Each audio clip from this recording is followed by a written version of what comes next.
नमस्कार, वंदे मातरम। कैसे हैं आप सब? मैं विश्वजीत पांडे, विश्व गुरु हिंदुस्तान की अनोखी पहल आत्मनिर्भर बिहार के वीडियो सीरीज के 8वें एपिसोड में आपके समक्ष हाजिर हूं।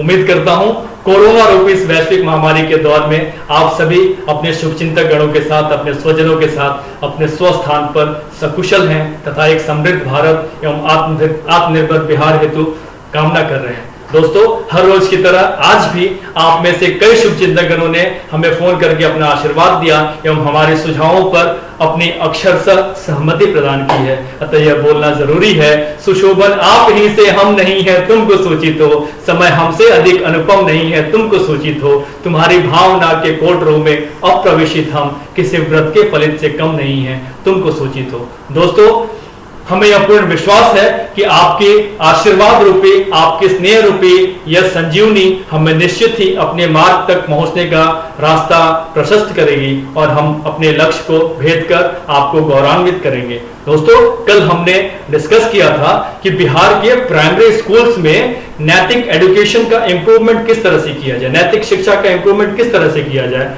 साथ ही साथ हमने यह भी डिस्कस किया था कि बिहार की शिक्षा व्यवस्था को राजनीति से किस तरह से दूर रखा जाए। आज हम डिस्कस करने वाले हैं बिहार के माध्यमिक शिक्षा की हकीकत। दोस्तों, विश्व गुरु हिंदुस्तान के वटवृक्ष का बीजारोपण जिस स्थान से हुआ है उस पावन धरती पर बिहार की शिक्षा व्यवस्था पर एक स्वतंत्र लेखिका के रूप में उभरती प्रतिभाओं एवं विश्व गुरु हिंदुस्तान के शिक्षा प्रकोष्ठ की समन्वयक डॉक्टर श्रीमती किरण मिश्रा की कलम की यह रिपोर्ट आपको यह सोचने पर विवश कर देगा कि विश्व गुरु हिंदुस्तान की इस पहल ने हम जैसे करोड़ों लाखों हिंदुस्तानियों को विश्व गुरु का सपना जगाया है और उन्हें यह सोचने पे मजबूर किया है कि भारत को विश्व गुरु बनना चाहिए और भारत के अंदर वो सारी शक्तियां मौजूद हैं, वो सारे सामर्थ्य मौजूद है जिससे भारत को विश्व गुरु बनाया जा सकता है। दोस्तों, जब बिहार के माध्यमिक शिक्षा की बात आती है तो हमें यह जानना आवश्यक हो जाता है कि बिहार की शिक्षा व्यवस्था जहां 4 स्तर पर दी जाती है वहीं उसका आकलन सिर्फ 2 ही स्तर पर होता है। पहली प्राथमिक स्तर और दूसरा माध्यमिक स्तर। प्राथमिक स्तर में 5 से लेकर 12 वर्ष तक के बच्चों की शिक्षा आती है जो प्राथमिक यानी पंचायत के मुखिया के अधीन और सचिव के अधीन होती है। दूसरा मध्य विद्यालय की शिक्षा जो कि प्रखंड शिक्षा पदाधिकारी अर्थात ब्लॉक एजुकेशन ऑफिसर के अधीन आती है। इस प्रकार उसके साथ साथ इसके बाद माध्यमिक विद्यालय की शिक्षा को भी 2 भागों में बांट दी जाती है। पहला 9वीं और 10वीं की शिक्षा जो कि जिला परिषद के अधीन आती है और दूसरी 11वीं और 12वीं की शिक्षा जो कि नगर परिषद के अधीन आती है। इस प्रकार बिहार के शिक्षा व्यवस्था प्रारंभिक स्तर से लेकर उच्चतर माध्यमिक तक की शिक्षा व्यवस्था पूरी तरह पंचायती राज्य व्यवस्था के अंतर्गत आता है जो कि कहीं से भी न्यायोचित नहीं लगता है, कहीं से भी न्यायोचित नहीं है। यह व्यवस्था तत्कालिक सरकार की उपज है और इसके पूर्व की शिक्षा व्यवस्था भी पूरी तरह से बिहार सरकार के अधीन था जो कि इससे पहले भी शिक्षा चलती थी और भले ही शिक्षकों की कमी रहती थी फिर भी उस समय की सरकारी व्यवस्था में इन सभी शिक्षकों की प्राथमिक विद्यालय में कमेटी द्वारा, जिस कमेटी में चुनिंदा शिक्षा के जानकार होते थे, इनका रिक्रूटमेंट किया जाता था और उसके बाद इस शिक्षा व्यवस्था को आगे बढ़ाया जाता था। लेकिन आज आपको यह जानकर हैरानी होगी कि उसी विस्तार के नाम पर शिक्षा और शिक्षकों का स्तर शून्य दिखाई देता है, जो कि हम लोगों ने पिछले कई एपिसोड्स में इसका अध्ययन भी किया था, हमने देखा भी था,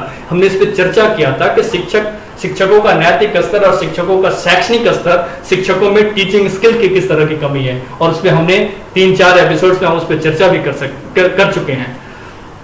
अब यह बात आती है जो मेरा आज का उद्देश्य भी है, मध्य विद्यालय के शैक्षणिक स्तर पर बात करने से, और मैं यह बताना चाहता हूं कि आप एक शिशु के जन्म से लेकर उसके विकास की बातें करते हैं तो देखते हैं कि हमारे यहाँ सरकारी व्यवस्था में विद्यालय जाने की तय सीमा 3 वर्ष होती है, ये निर्धारित की गई है। अगर उसे एक मापदंड मान लिया जाए तो यही कोई माध्यमिक विद्यालय पहुंचते पहुंचते, मिडिल स्कूल पहुंचते पहुंचते बच्चों की उम्र 11 या 12 वर्ष की होती है। जी हां, आप तो जानते ही हैं कि यह उम्र होती है बच्चों के सर्वांगीण विकास की। इस समय बच्चों में कई तरह के मानसिक परिवर्तन आते हैं जिसका ध्यान रखना जरूरी है, उनके माँ बाप, उनके गुरुजनों और उनके आसपास के लोगों का। जी हाँ, आपको याद होगा स्वामी विवेकानंद जी ने भी कहा था कि education is the manifestation of wholesome personality development. और जब सर्वांगीण विकास की बात आती है तो सर्वांगीण विकास तभी संभव होगा जब इस उम्र के बच्चों को उनमें शारीरिक, मानसिक, सामाजिक, बौद्धिक क्षमता का विकास किया जाए, उन्हें कई अनुवांशिक कारणों से रूबरू कराया जाए, समाज में भाईचारे, सामाजिक समरसता, आपसी सौहार्द बनाए रखने की चेतना जगाई जाए, उनके शिक्षा का उद्देश्य बताया जाए, उनकी नैतिक जिम्मेदारी क्या है यह बताया जाए, माता पिता, भाई बहन, समाज और कई प्रतीक मानवीय जिम्मेदारी सौंपी जाए। जी हां, इस स्तर पर हमें यह शिक्षा के मुख्य उद्देश्य को पर फोकस करने की जरूरत है, फोकस करने की आवश्यकता महसूस होती है। और हमें यह जानना होगा कि इस स्तर पर शिक्षा का मुख्य फोकस है देखो, सीखो और लिखो। फिर से रिपीट करूं, इस स्तर पर शिक्षा का मुख्य फोकस है देखो, सीखो और लिखो। क्या देखो? समाज को, परिवेश को, विद्यालय, सहशिक्षा, राष्ट्र को देखो, यहीं से और इन्हीं से सीखो। क्या सीखना पड़ेगा? तो हमें उनको यह बताने की आवश्यकता है कि उन्हें सीखने की जरूरत है समर्पण, संयम, सहयोग, सौहार्द, संघर्ष और सफलता के लिए चुनौती स्वीकारना भी सीखना होगा। और अंततः यही से शुरू होती है इन बच्चों के बीच नैतिक शिक्षा और व्यवहारिक शिक्षा की जरूरत। बच्चों को विभिन्न गतिविधियों में शामिल होकर उसके माध्यम से उनके सर्वांगीण विकास की एक संरचना रची जाती है। जी हां, आपको यह ध्यान देने की आवश्यकता है, आपको यह सोचने की आवश्यकता है कि नैतिक शिक्षा और व्यवहारिक शिक्षा की जरूरत यहीं पे होती है। बच्चा विभिन्न गतिविधियों में शामिल होने के कारण मानसिक तनाव से मुक्त होकर अपना योगदान कुशलतापूर्ण ढंग से दे पाएगा। शिक्षा का उद्देश्य जहां कागजी डिग्रियां या तालीम का हवा बांटने से नहीं होना चाहिए, ऐसे शिक्षा भविष्योन्मुखी नहीं साबित होगी, पंगु बना देती है।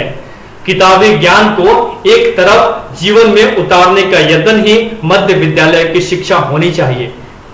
मैं नहीं जानता इस दायित्व बोध से कितने लोग परिचित हैं कि बच्चे को सिर्फ भोजन की भूख ही नहीं होती है, वो तो मात्र उनके शारीरिक रूप को पोषित करता है।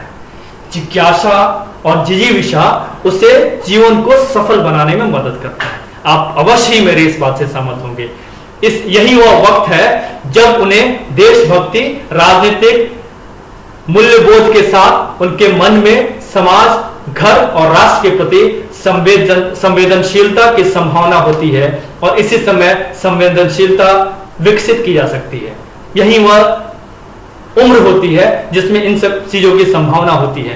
परंतु हमें भी यह देखना होगा, हमें यह सोचना होगा कि बिहार सरकार इन सारे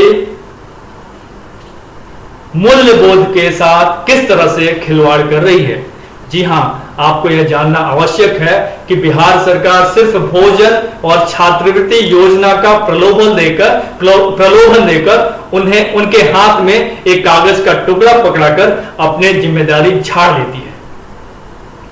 दूसरी तरफ शिक्षा देने वाले गुरुजी अपनी भूख और बच्चों की भूख को शांत करने में, पदाधिकारीगण फाइलों के निपटारे में व्यस्त है। शिक्षा है कहां? आप बताएं हमें, शिक्षा है कहां? शिक्षा तब भी थी जब प्रलोभनों की सरकारें नहीं थी।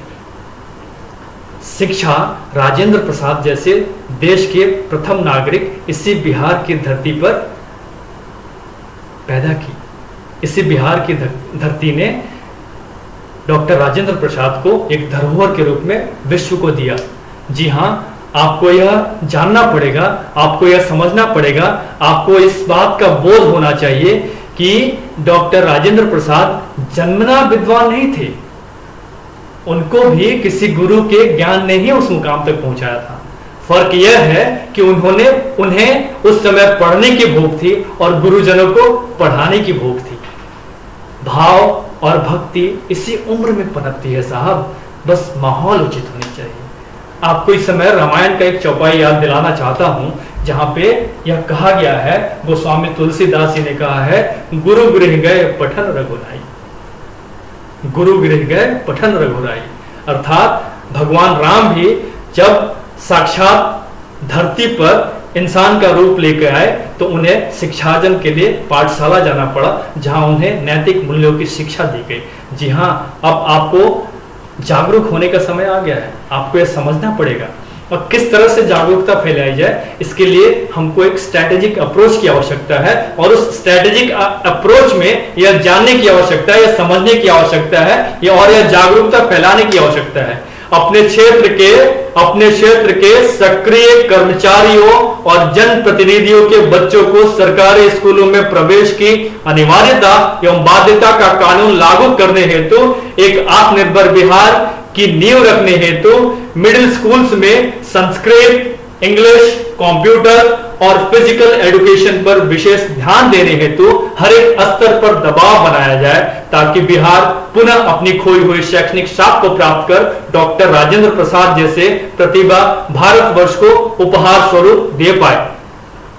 जी हां, उम्मीद करता हूं आपको हमारी वेदना समझ में आई है। आप हमारी वेदना को समझते हुए अपना वैचारिक समर्थन प्रदान कर इस वीडियो संदेश के कमेंट बॉक्स में अपनी प्रतिक्रिया प्रदान करते हुए अपने समस्त बिहार प्रेमियों को इस वीडियो जरूर पहुंचाएंगे, उन तक यह वीडियो संदेश अग्रेषित करेंगे।